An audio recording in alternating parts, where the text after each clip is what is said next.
Já parou para pensar em como a internet mudou a forma como a gente se comunica, como a gente se interage? Como existe uma linguagem própria que a gente utiliza dentro da internet? Pois é, o papo de hoje é sobre isso, sobre compartilhamento, internet, curtidas, website.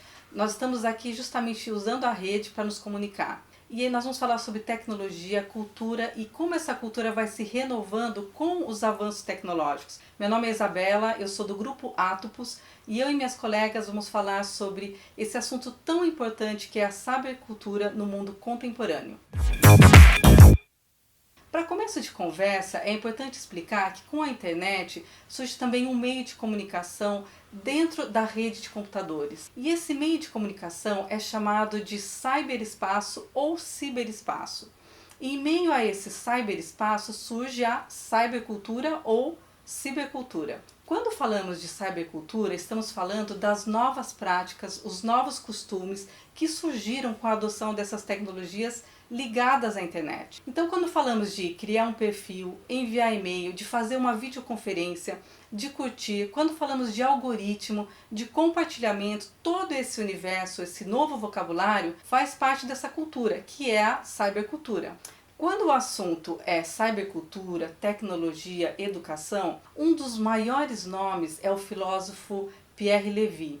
Ele publicou um livro que se chama Cybercultura. Esse livro ele é referência até hoje quando o assunto é cultura cibernética. O Pierre Levy ele é um dos maiores defensores do uso da internet para ampliação da democratização do conhecimento. E como você já sabe, hoje praticamente todos os processos sociais, no trabalho, no lazer, na educação, eles são mediados por dispositivos digitais. E aí, consequentemente, a cybercultura ela trouxe um impacto muito forte na educação, na economia, na política, na família, na sexualidade, na mobilidade urbana. Esse autor destaca 3 características que são pilares para a gente compreender como é a dinâmica do universo da cybercultura. A primeira característica é a que obedece à lógica da interconexão. Isso significa dizer que quando eu estou aqui na rede, eu estou conectada a uma pessoa ou a algumas pessoas. Mas eu também estou conectada indiretamente aos meus contatos e vice-versa. Seguindo essa lógica, temos acesso a praticamente todas as pessoas na internet.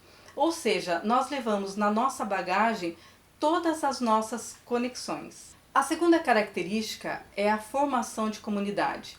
A nossa natureza enquanto seres humanos é o agrupamento. Ao longo da nossa história, nós sempre procuramos nos agrupar no mundo físico, seja através de tribos, de sociedades, cidades. E aí a gente carregou esse comportamento para o mundo virtual também.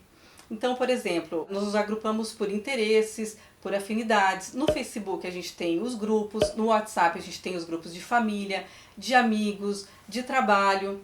E é como se nós criássemos células nesse cyberespaço. A última característica é a inteligência coletiva. Para Pierre Levy, a internet ela proporciona um mar de informação justamente para a troca de ideias. Ou seja, a internet ela traz uma grande possibilidade de ampliar o nosso conhecimento. Então, nós vamos levando conhecimento e também buscando conhecimento. Esse é um processo muito importante porque com isso a gente teve acesso a conteúdos variados que antes ficavam dentro de lugares fechados, como as bibliotecas, salas de aulas, os livros. Hoje, com a tecnologia, a gente consegue adentrar em inúmeros museus, em bibliotecas e até mesmo assistir aula dentro de casa. Deu para perceber como que o Pierre Levy é um grande entusiasta da internet, né? Isso porque esse universo ele tem servido para aumentar muito a democratização do saber. Fica aqui então um convite para que você utilize todo esse conhecimento disponível na internet para o seu desenvolvimento pessoal e também para você contribuir para a sociedade. Mas olha, precisa ficar muito esperto também, porque esse lado positivo da internet acompanha também algumas armadilhas, como por exemplo, roubo de dados, manipulação de ideias, o incentivo excessivo ao consumo. Empresas gigantes como Google, Netflix, Instagram, eles possuem algoritmos que podem monopolizar e mover a opinião pública. Eles têm um grande poder sobre as informações. E não é apenas para promover produto, mas também no sentido ideológico. Então precisa ficar muito ligado. Você já deve ter reparado que o jeito como a gente se comunica na internet é totalmente diferente da comunicação escrita e até mesmo oral. Essa linguagem, própria da cybercultura, é chamada linguagem digital. Um nome bem apropriado, né? Eu me chamo Michele Dias e sou integrante do Grupo Internacional de Pesquisa Atopos da Escola de Comunicações e Artes da USP e vou falar um pouquinho sobre a linguagem digital. De acordo com a pesquisadora em Comunicação e Tecnologias, Vani Kensky, a linguagem digital é caracterizada por ser simples, dinâmica e veloz e, mesmo assim, poder ser usada em vários contextos, como na informação, na comunicação, na interação e até mesmo no aprendizado. Vai dizer, você com certeza reconheceu essas características que eu falei? A maneira como se comunica e nos conteúdos que consome na internet. Eu não sei você, mas eu acho muito doido parar para refletir sobre uma coisa com a qual a gente está tão acostumado. E olha só, a base da linguagem digital são os hipertextos. Sabe o que é isso?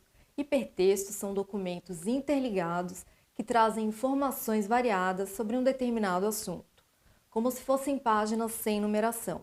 Nesses documentos ou textos se agregam outros conjuntos de informação na forma de blocos de textos, palavras, imagens ou sons, cujo acesso se dá por meio de referências específicas, no meio digital denominadas hiperligações ou hipermídia. Já percebeu como na internet a gente tem acesso a um monte de coisa diferente e seleciona só o que quer?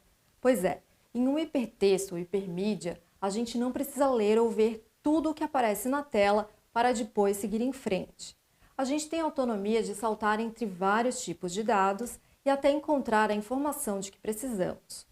O que eu quero dizer é que com a hipermídia, o usuário, ou seja, eu, você e todo mundo que habita a internet, acessa as informações nos mais variados formatos e realiza articulações e sínteses de vários assuntos. Juntos, o hipertexto e a hipermídia mudaram totalmente a forma como a gente lê e acessa as informações. Com eles, a gente tem uma estrutura mais livre, que facilita a navegação, a manipulação e, no fim das contas, a interação com o usuário. Agora, olha só como essa história de cybercultura é importante. De acordo com o professor Máximo de Felice, coordenador do Atopos, o grupo de pesquisa do qual eu faço parte, esse mundo hiperconectado fez surgir a necessidade de uma nova arquitetura linguística. Viu que chique? Pois é, a gente aqui na tradição ocidental sempre viu na linguagem a função de nomear e descrever as coisas. Mas isso não é mais suficiente para expressar as dinâmicas digitais que a gente vive e observa na sociedade contemporânea. Alguns autores chamam isso de crise da linguagem ocidental, porque a linguagem, como fomos acostumados a entender, não está mais dando conta do nosso mundo hiperconectado. Isso aconteceu por dois motivos, ou melhor dizendo, duas transformações sociais. A primeira delas é a crise ecológica, aquecimento global, destruição da camada de ozônio, impactos ambientais causados pelas indústrias, pelo consumo excessivo e, consequentemente, pelo aumento de lixo jogado no meio ambiente, pelo desmatamento, por não estarmos interagindo de forma saudável com o planeta e com os demais seres que nele habitam. Tudo isso que a gente sabe que é gravíssimo e está acontecendo de verdade, mesmo que tenha um pessoal aí que negue. Mas enfim, a percepção da crise ecológica faz a gente compreender a Terra como um organismo vivo, com o qual nos relacionamos. A gente precisa da Terra e as nossas ações causam um impacto no meio ambiente. A segunda dessas transformações é a inovação tecnológica digital, que quer dizer a criação de novas formas de inteligência e redes de conectividade, externas ao humano. Essa inovação tecnológica digital permite a conexão generalizada, ou seja, não se restringe apenas à vida humana, mas impacta toda a biosfera, criando novas formas de inteligência em todos os âmbitos: governamental, empresarial, comercial, educacional, ambiental e vários outros. Está muito abstrato? Vou dar um exemplo do qual você com certeza já ouviu falar. Um exemplo dessa arquitetura ecossistêmica digital é o sistema Internet of Things, ou seja, a interação e conexão de informações entre coisas e pessoas, a internet das coisas. Então, a crise da linguagem ocidental se dá pela incapacidade da linguagem de usar palavras que antigamente descreviam o mundo, mas que hoje não contemplam mais o significado das coisas. Eu sei que a gente não para muito para pensar na função da linguagem, mas essa crise linguística é muito significativa. A linguagem não é apenas um instrumento que dá nome às coisas. Ela cria, atribui significação e possibilita caracterizar e construir sucessivamente o nível de interação com o mundo. Então, está aí o nosso desafio para construir uma nova linguagem para co-criar e renomear o mundo em que vivemos atualmente. Olá pessoal, meu nome é Marcela, eu faço parte do Centro de Pesquisa Atopus e também sou professora universitária. E eu estou aqui para conversar, para dar continuidade a um conhecimento sobre o que é a cybercultura, ou seja, o que é a cultura cibernética, ou a gente poderia também chamar de cultura digital. Ou seja, a cultura digital ela tem como fundo o suporte da informática, que se associou às telecomunicações, criando esse meio que se chama internet. Então, a partir da emergência da internet, é que a gente começou a criar hábitos novos na nossa vida cotidiana.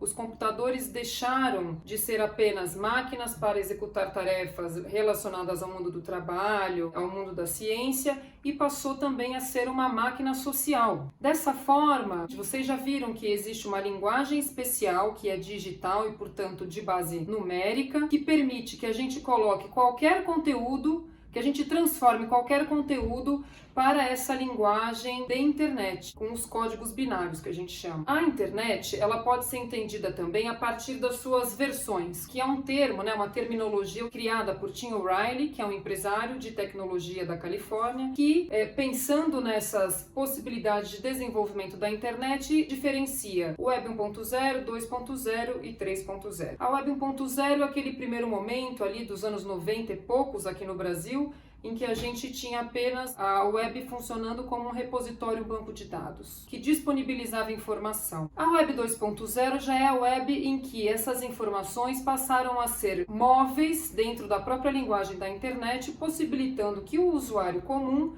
pudesse criar um perfil e conteúdos dentro desse ambiente digital. Então essa web foi muito revolucionária, porque ela criou de fato isso que a gente sente hoje, essa conexão que a gente tem o tempo inteiro de colocar conteúdo, de buscar conteúdos e experiências nesse ambiente digital da internet. Nós temos também a Web 3.0, que é um momento, pode ser chamada também de web semântica, que é um aprimoramento dessa linguagem, de como as máquinas, os dados, os protocolos de comunicação que permitem a internet vão sendo aprimorados para melhorar a experiência dos usuários. Isso também tem sido muito pensado, por quê? Porque não só melhora essa experiência do usuário, mas tem outros aspectos relacionados à propriedade intelectual, à propriedade dos dados, das pessoas que as empresas têm acesso. Então aqui no Brasil, por exemplo, nós criamos em 2014 o Marco Civil da Internet, que busca legislar, organizar um pouco essas relações que ocorrem, mostrando pra gente que não tem muito mais essa separação do que é a vida offline, desconectada, da vida online. Isso já estava em curso. Então nós já aderimos, ao entendimento de que esse ambiente da internet nos dá muita possibilidade de trocas, de desenvolvimento. Pensando também nessa regulação, a gente tem a Lei Geral de Proteção de Dados, que também foi criada agora em 2018. Então essa é uma lei importante que está começando a regulamentar essa possibilidade do acesso aos dados que as empresas têm, para que a gente não torne a internet apenas um ambiente de consumo. O que eu estou querendo dizer para vocês, pessoal, é que tem muita coisa ainda para ser desenvolvida, no campo das inteligências artificiais, de tornar mais conectivo alguns sensores, alguns equipamentos, a própria natureza, as pessoas, as informações. Então esse é um caminho, de que a gente não tem apenas os sujeitos humanos interagindo nesse espaço, mas a gente tem os dados, as informações e outros representantes. Então o que fazemos pela internet, nós estamos fazendo na nossa sociedade como um todo. Então é muito importante que a gente perceba essa nossa responsabilidade, inclusive para atuar, para regular essa internet, para criar propostas e também movimentos sociais em prol do desenvolvimento, da melhoria da vida das pessoas, como vocês viram em outro módulo que trata sobre o netativismo e os movimentos sociais. Bom, pessoal, o que eu queria dizer para vocês era isso. Vamos ficar ligado que nós somos todos atores desse ambiente. Valeu!